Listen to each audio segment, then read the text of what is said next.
Les damos la bienvenida a su tiempo devocional Palabra y Café, el aroma de la palabra del Señor en nuestros corazones, fortaleciendo nuestra fe.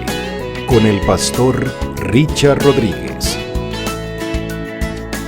Por R12 Radio, más que radio, una voz que edifica tu vida. Bienvenidos. Listo. Para hoy, mis amados, para hoy en Palabra y Café dice de la siguiente manera: Señor, no tengo salida. Ayúdame, ayúdame, ayúdame. Estamos en esta nueva temporada, clama a mí y yo te responderé.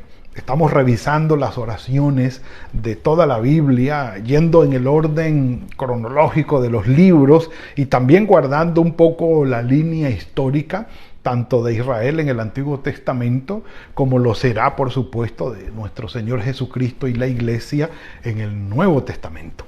Así que estamos revisando todo esto, viendo lo que es el carácter del Señor. El carácter del Señor en el tiempo de oración. En la oración, mis amados, el Señor muestra su voluntad, dirige nuestras vidas, es cierto. Pero el Señor no va a hacer por nosotros lo que nosotros podemos hacer.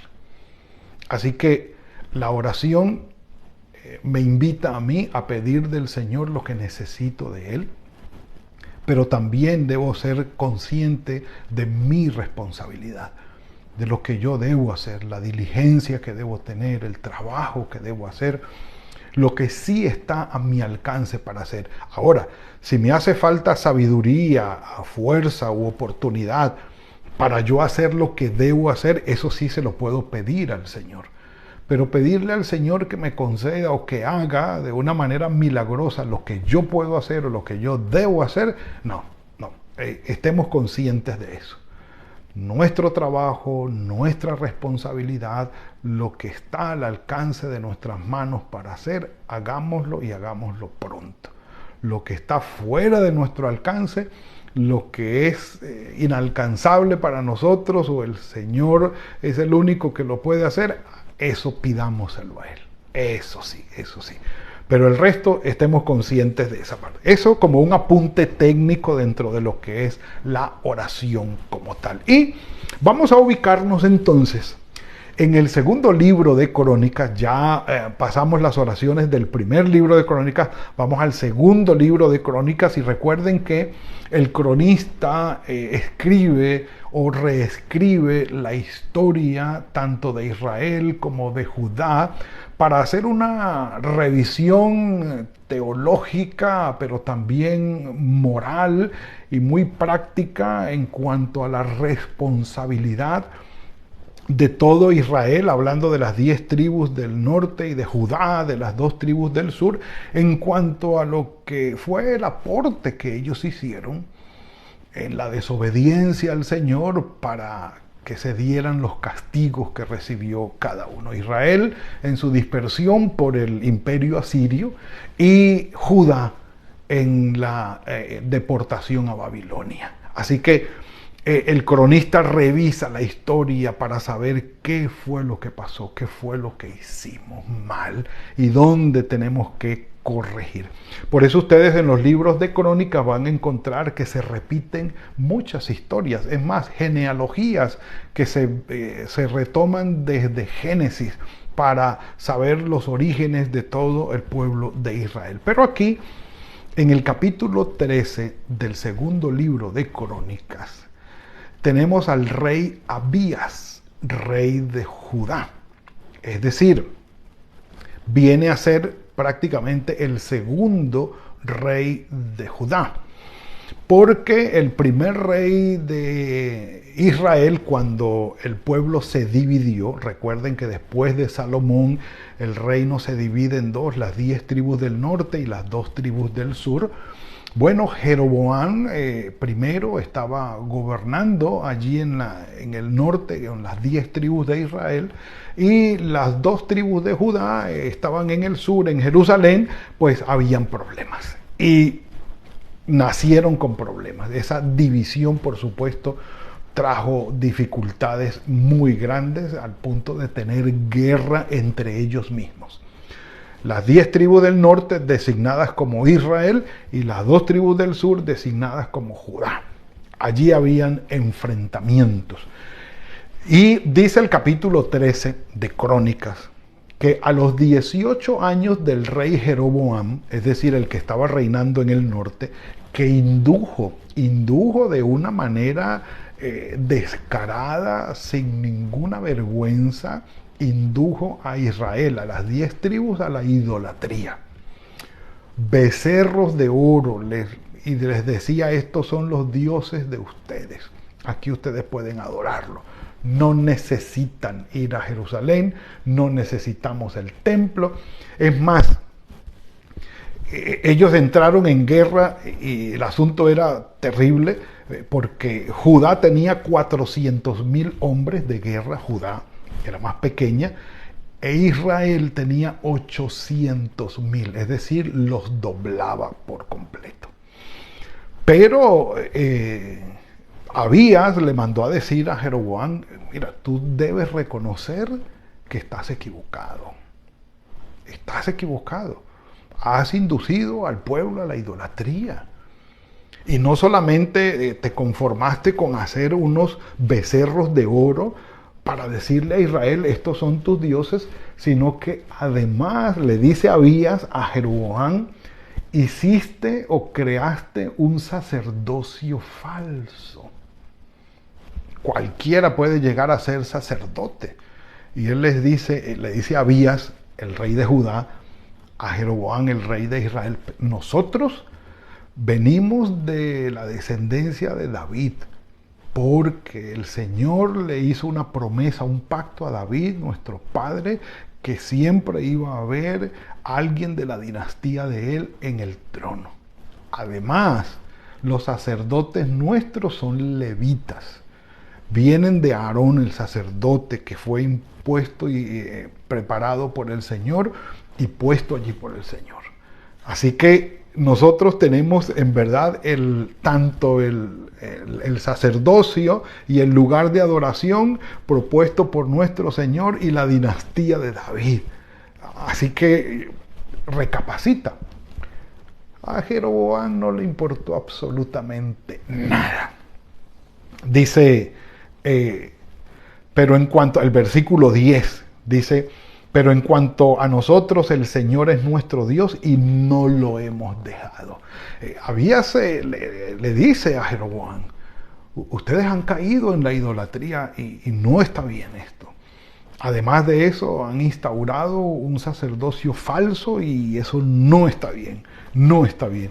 Y en el versículo 12, mire la expresión de fe de Abías. Dice, Dios está con nosotros por jefe. Y sus sacerdotes con las trompetas de júbilo para que suenen contra ustedes, hijos de Israel. Así que no peleen contra el Señor, porque el Dios de vuestros padres, porque no van a prosperar. Ustedes no van a prosperar. Y es interesante lo que dice Abías, entendiendo que su ejército era la mitad del de Jeroboam. Es decir, estando en desventaja numérica, 400.000 hombres contra 800.000 hombres, él se para y les dice, mira, si tú no me haces caso, de todas maneras, y quieres entablar guerra con nosotros, no vas a ganar, no vas a prosperar.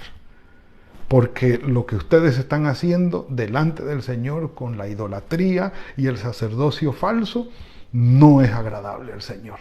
Y el Señor va a estar con nosotros y los va a castigar a ustedes. Con toda la fe y la seguridad, Abías le dice esto a Jeroboam. Sí, Señor. Venga, un café por eso. Maravilloso. El versículo 13, comienza con un pero. Le dice, pero Jeroboam no le hizo caso, no le importó. Venga, vamos a tenderle una emboscada a estos personajes. Y es una estrategia de guerra interesante, o sea, ¿sí? Porque Jeroboam sabía que doblaba en número al ejército de Abías. Y mire lo que pasa, que aquí es donde, esto es lo que va a generar la oración que nosotros estamos buscando aquí. Pero Jeroboam hizo tender una emboscada para atacarlos por la espalda, de modo que atacaron a Judá, tanto por el frente como por la retaguardia. Hicieron un sándwich allí. Y entonces ellos se dieron cuenta, cuando los de Judá miraron hacia atrás, se dieron cuenta que los estaban emboscando y que los estaban atacando por los dos lados, por lo que clamaron entonces al Señor y los sacerdotes empezaron a tocar las trompetas. Mis amados, como cuando estamos entre la espada y la pared, como cuando no tenemos salida, como cuando vemos por todos lados y no vemos solución, cuando nos encontramos encerrados de tal manera que no, por lo menos no alcanzamos a ver la perspectiva de la solución del problema que tenemos y estamos entre la espada y la pared bastante problemados, como cuando Israel salió de Egipto y llegaron al Mar Rojo y en la espalda tenían al Mar Rojo y al otro lado, es decir, llegando hacia ellos venían el ejército egipcio. ¿Qué hacemos cuando estamos entre la espada y la pared? Cuando no tenemos salida, la única opción que tenemos es mirar hacia arriba y decir: Señor, por favor, ayúdame. Ayúdame. Un café por eso, venga. Y qué bueno encontrarnos así. Dicen algunos. Qué bueno. Encontrarnos sin salida. Es decir, ya hicimos todo lo que podíamos hacer. Ya indagamos, ya pedimos, ya buscamos, ya peleamos, ya... Listo, no tenemos salida. El problema que tenemos no puedo solucionarlo. No está en mis manos. No está en mis manos. El único que puede hacer algo es el Señor. Y por eso entonces el ejército clama al Señor y dice, entonces, versículo 15, entonces los de Judá gritaron con fuerza, y al alzar ellos el grito de guerra, Dios desbarató el ejército de Jeroboam y a todo Israel delante de Abías y de Judá. ¿Cómo lo hizo? No sé. ¿Cómo fue que desbarató? No sé. En algunos lugares dice que el Señor sembró miedo en el corazón. En otras experiencias los puso a pelear los unos entre ellos mismos y se mataron entre ellos mismos. En otro relato dice que el Señor tronó fuerte sobre ellos y salieron corriendo porque tuvieron demasiado miedo y tuvieron que reconocer que el Dios de Israel estaba en contra de ellos. Perdón. Entonces, solamente el escritor sagrado dice, Dios desbarató el ejército de Jeroboam y todo Israel delante de Abías y de Judá. ¿Qué buscamos cuando no tenemos opción? ¿Qué buscamos o qué esperamos cuando no tenemos salida? Cuando las cosas no, por lo menos no se les ve solución o arreglo. ¿Qué buscamos? Una intervención soberana y milagrosa de nuestro Señor. No esperamos más, porque no tenemos más. Y es por eso que el clamor del que habla allí el escritor sagrado en el versículo 14 es un clamor con toda la necesidad del momento.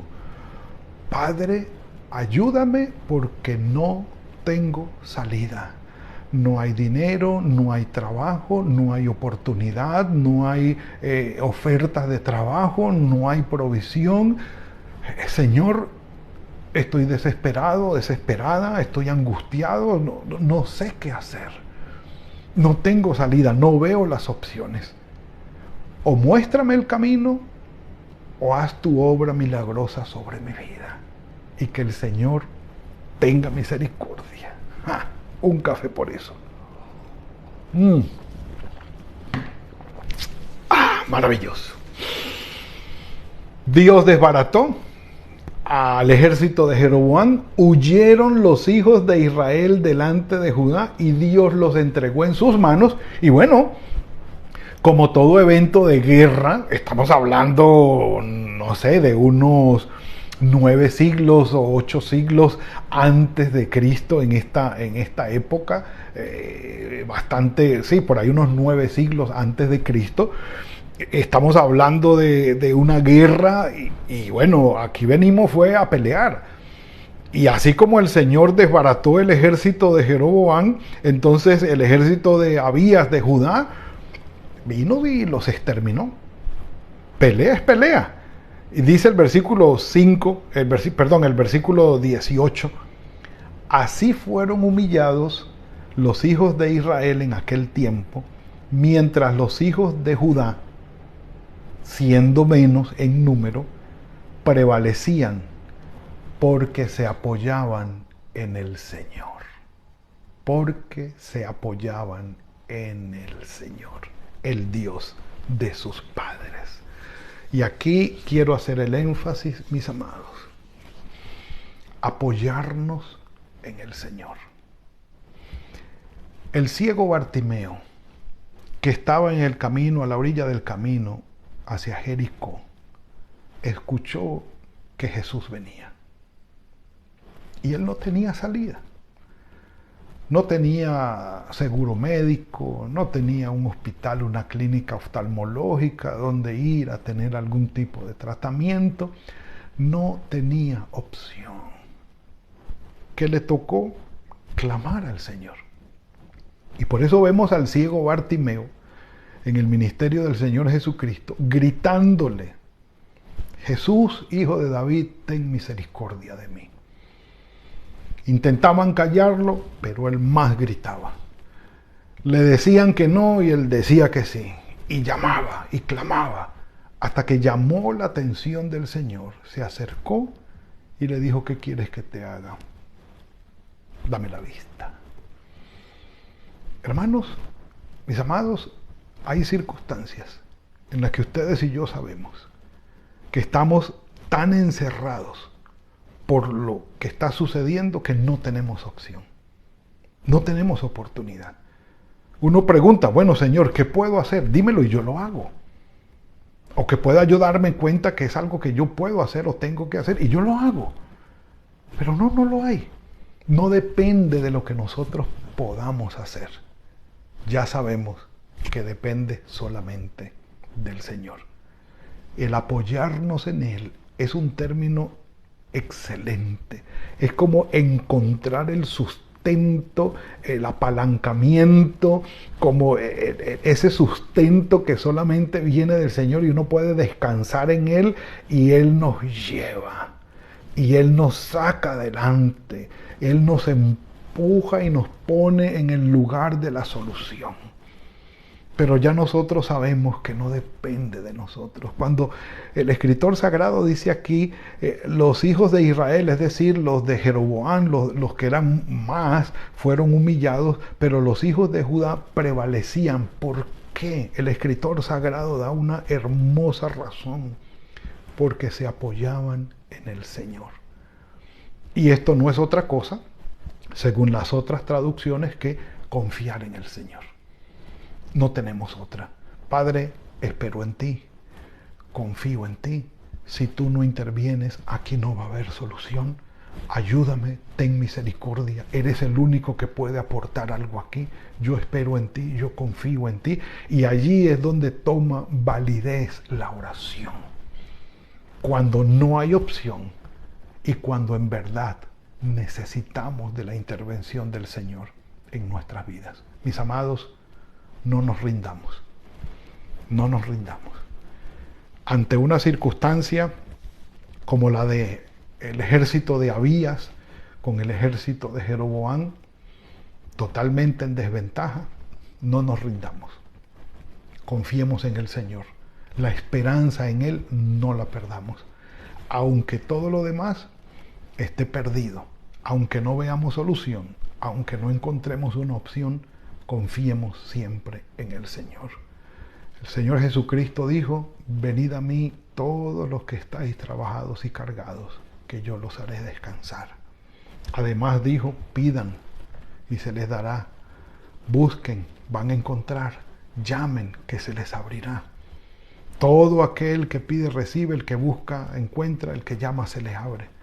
Y él dice, si ustedes, siendo malos padres, le saben dar cosas buenas a sus hijos, ¿cuánto más el Padre Celestial dará cosas buenas a sus hijos que se las pidan? Pidámosle. El Señor siempre nos ha motivado a orar y esperar en Él. Así que no nos rindamos. Sigamos adelante, que el Señor lleva nuestras vidas en sus manos.